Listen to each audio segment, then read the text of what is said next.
Ai piani alti del quartier generale dell'ULSS 1 Dolomiti la notizia l'hanno appresa questa mattina dalla rassegna stampa. Sarà Giuseppe Dalben a guidare l'azienda sanitaria bellunese. L'attuale numero uno dell'azienda ospedaliera di Padova manterrà il doppio incarico. Così ha deciso il presidente della regione Luca Zaia, che a un mese dalla scomparsa della direttrice generale Maria Grazia Carraro ha affidato la gestione dell'ULSS 1 al medico trevigiano Dio Derzo con una lunga esperienza manageriale all'interno della sanità veneta. Zaia non ha ancora firmato il decreto di nomina, ma si tratta di una formalità. 66 anni, con un profilo di primo piano, Giuseppe Dalben è stato in passato commissario di aziende sanitarie che necessitavano di un rapido intervento. All'ULSS 1 Dalben dovrà avviare il lavoro di organizzazione dei servizi sanitari in vista delle prossime Olimpiadi e Paralimpiadi invernali del 2026.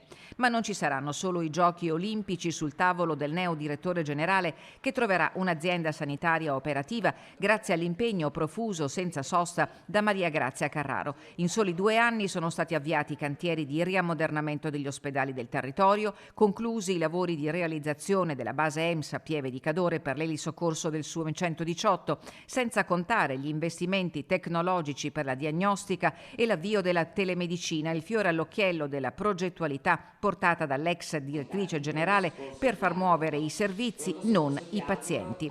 La data dell'ingresso di Giuseppe Dalben all'ULSS 1 non è ancora stata comunicata, ma si prevede prossima.